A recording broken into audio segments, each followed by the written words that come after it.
Glomeruli may be injured in the course of a diverse range of systemic diseases. These may be immunological, like lupus, or vascular, think hypertension, or even metabolic, like diabetes.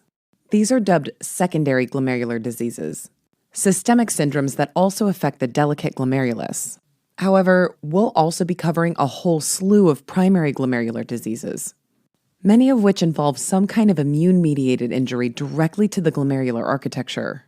There are two main clinical outcomes: a nephritic syndrome, which involves inflammatory damage to glomerular capillaries, usually leading to hematuria and AKI, or a nephrotic syndrome.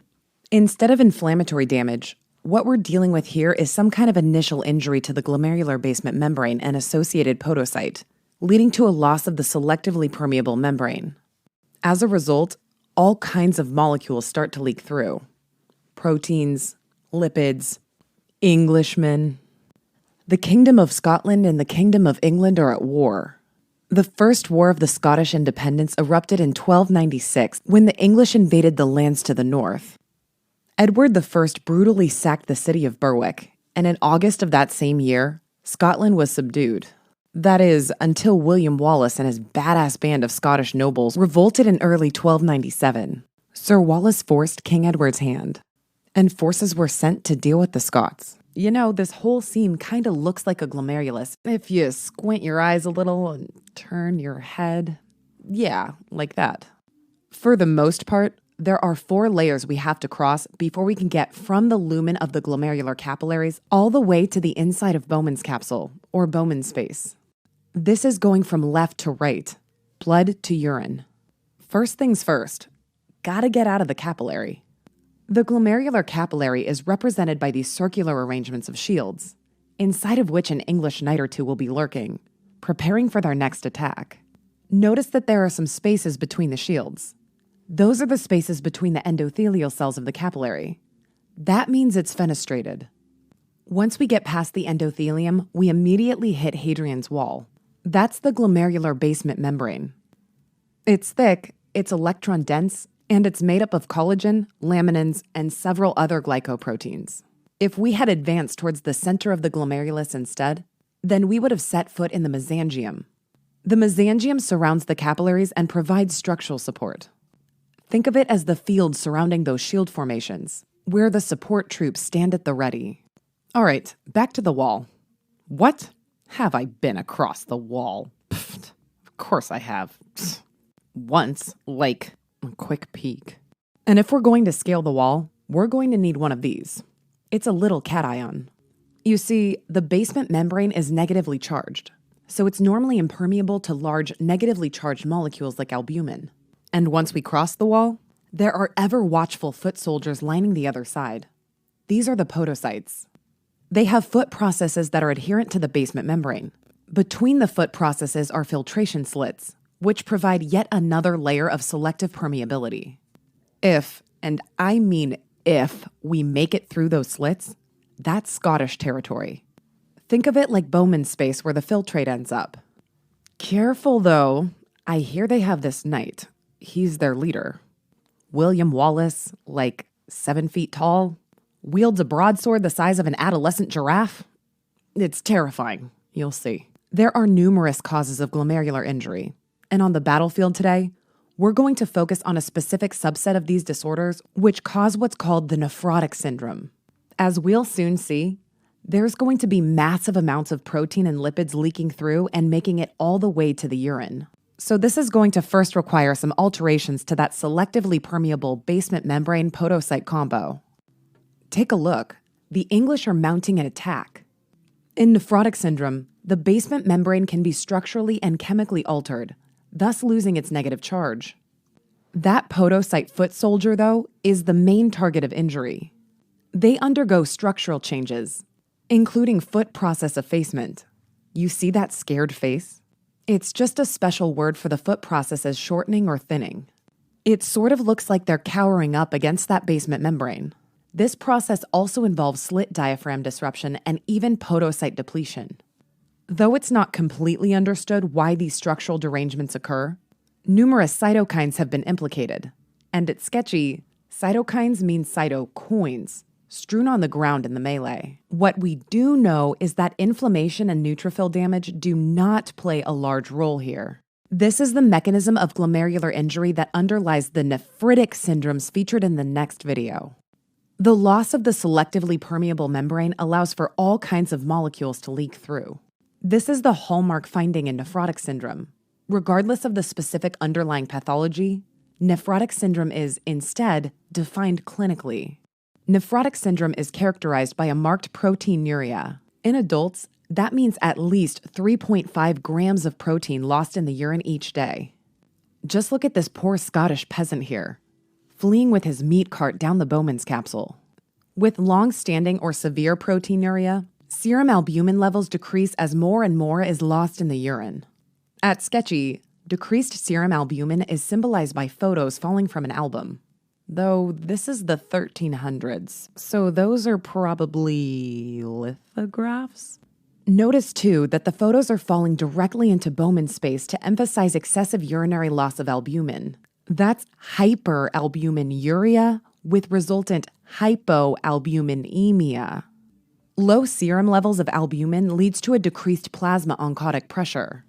As a result, intravascular fluid shifts into the interstitium. This manifests as a generalized edema. Just look at King Edward here, looking a little peeved. I guess the battle isn't really going his way. You know it is going his way, though? That puddle he's standing in, causing some serious edema. Looking a little soggy around the midsection there, Ed. Interestingly, nephrotic syndrome is also characterized by hyperlipidemia. It's thought that the liver senses the decrease in serum albumin and decides to respond by pumping out a bunch of its own proteins. This includes lipoproteins, which ultimately leads to hyperlipidemia. Notice that we incorporated a liver shape into his battlefield tent back there. And hey, look what's for lunch. Lipids. Because that basement membrane is broken down, even lipoproteins are allowed to escape in the urine. That's lipiduria. Look for free lipids in the urine. Fatty casts and oval fat bodies. Dead epithelial cells from the tubule filled with intracellular fat. Little oval pudgy bodies. Pretty cute. Anticoagulants are lost in the urine as well, in particular antithrombin 3. Recall from our heparin hunters sketchy farm sketch that antithrombin 3 is crucial for keeping thrombin activation in check, so that clotting doesn't get out of control. See how that antithrombin cage is normally clamping down on that thrombeaver? With antithrombin lost in the urine, however, that thrombeaver is free to build his dam. Thrombin activity, in other words, is increased, leading to a hypercoagulable state. This is depicted by this doomed Scotsman here, about to be burned at the stake, elevated above a massive thrombus of firewood. Systemic clots are rare, but this can increase the risk of renal vein thrombosis. This manifests as a sudden onset of flank pain and gross hematuria, hence the stab to the midsection there. If the left renal vein is involved, by the way, this can block off the left testicular vein, causing left-sided varicocele. Last one, I promise. Turns out that gamma globulins are also lost in the urine. See those immunoglobulin-esque keychains falling into Bowman's space?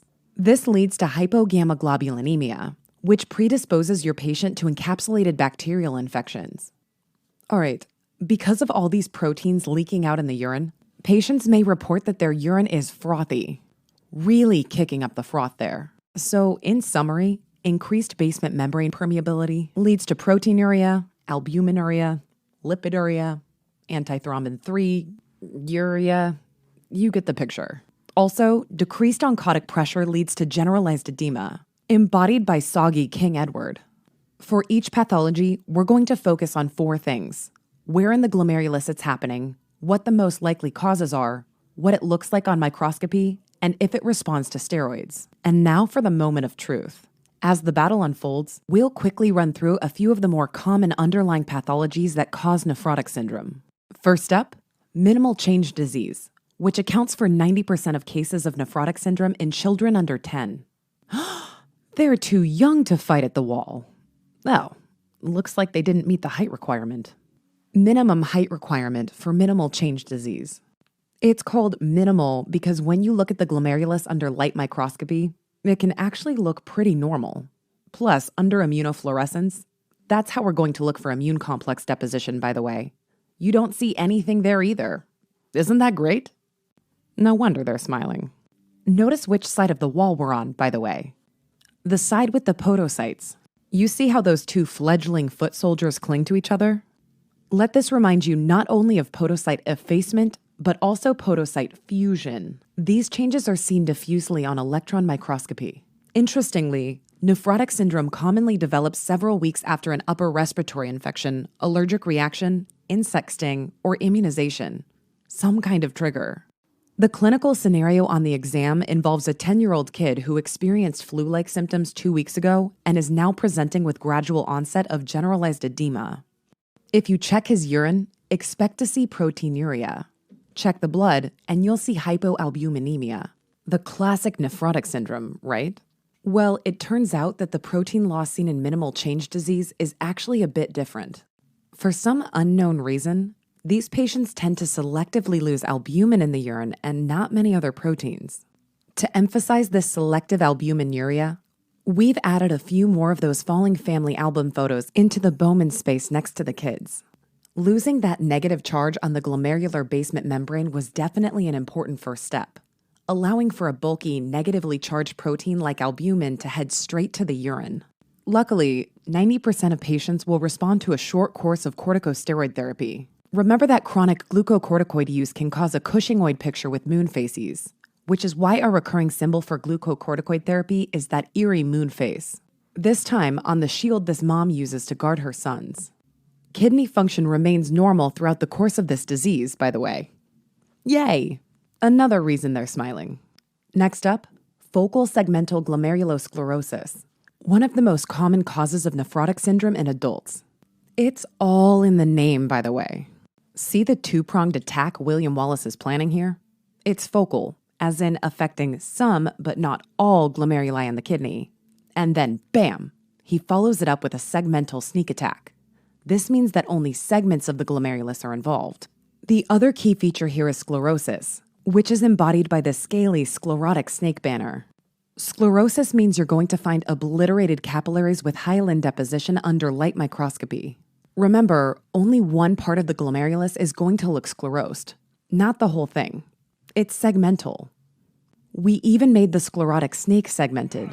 But they'll never take our freedom! Uh-oh. It looks like William Wallace is in the middle of another one of his incoherent rallying cries, and his men seem less than enthused. As they cling awkwardly to each other, notice that these two foot soldiers look almost exactly like those two minimal change kids.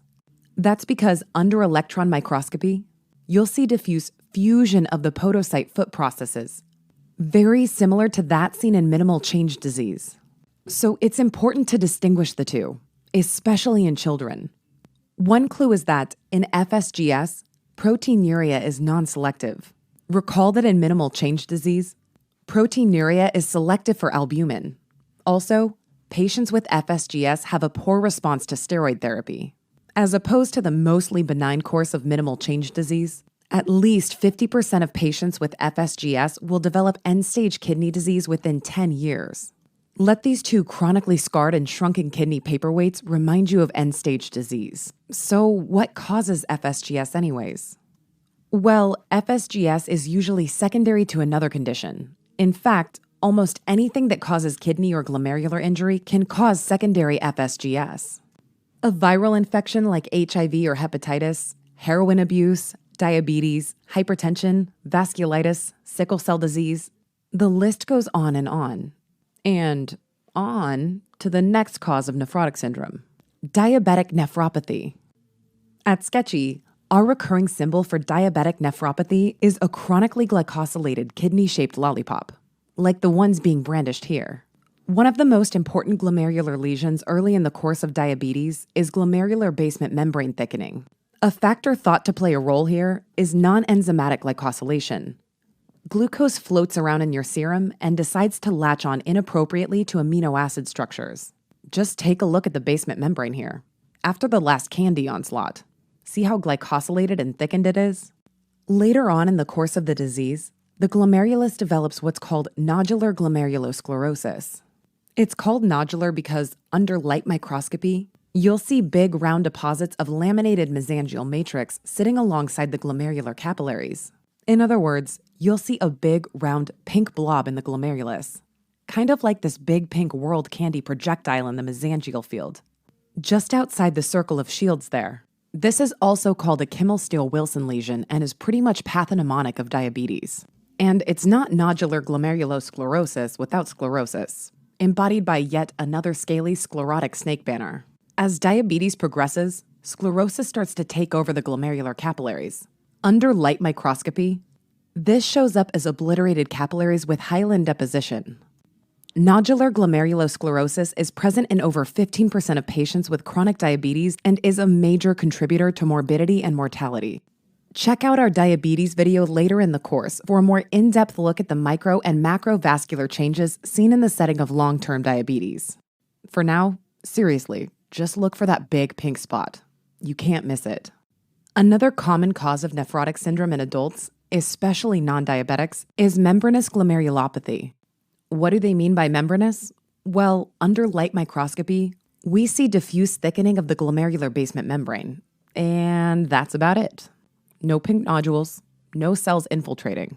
Just a thick ribbon of pink outlining the capillaries throughout the glomerulus.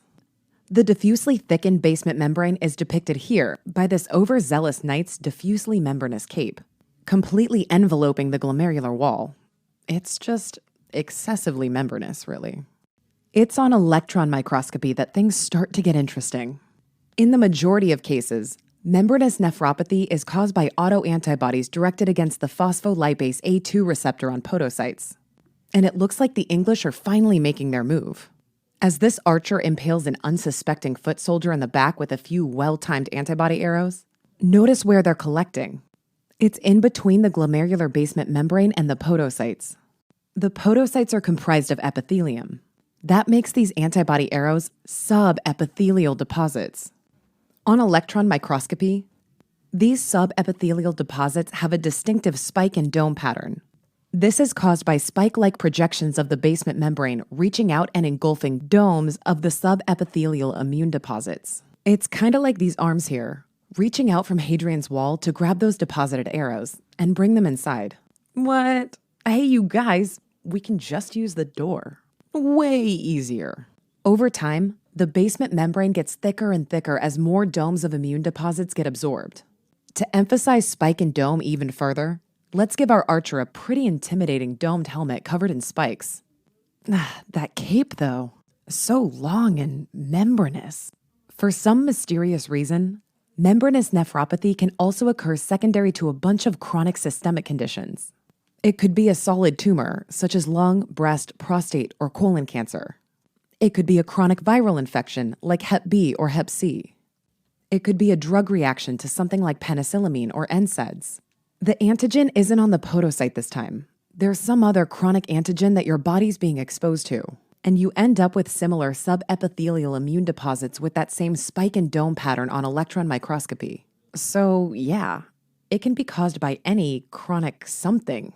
Even systemic lupus erythematosus can present with a membranous nephropathy and nephrotic syndrome. Lupus more commonly causes a nephritic picture, though, so keep an especially sharp eye out for those lupus wolves in our next video. Another way to make those immune deposits stand out is to view them under immunofluorescence microscopy. You should see granular deposits of immunoglobulin and complement along the glomerular basement membrane. It's all depositing right outside that basement membrane, like little granules. Patients with membranous nephropathy typically have a slower disease progression, and about 40% of cases progress to end-stage renal disease in 2 to 20 years. Corticosteroids can help slow disease progression, as represented here by our brave Scottish soldier confronting the antibody onslaught with Moonshield in hand. All right, we were saving her for last, but it looks like it's time to send out the big guns. The Armored Lady. You remember her, right? She represents amyloidosis, a systemic disorder that involves the deposition of misfolded proteins in various tissues. The last time we saw her, she was wreaking havoc at the cardiomyopathy games, causing some restrictive cardiomyopathy. Remember? Amyloidosis of the kidney, it turns out, is actually the most serious feature of this disease. You'll first see focal amyloid deposits within the mesangium, which is why we've placed the Armored Lady out in the mesangial field. With progression of the disease, amyloid deposition starts to obliterate glomerular capillaries, and we've illustrated what this looks like on their shields. Eventually, the glomerulus just looks like a bunch of sticky, gunky pink stuff, and the architecture is completely destroyed. The material appears pink when stained with Congo red, but gives you that classic apple green birefringence in polarized light. At Sketchy, birefringence is always represented by birefragrance. Renal amyloidosis most often progresses to end-stage renal disease, and the development of nephrotic syndrome is a poor prognostic sign. All right, so that happened. For our next sketch, we travel east, where we'll introduce the various pathologies that underlie the nephritic syndrome.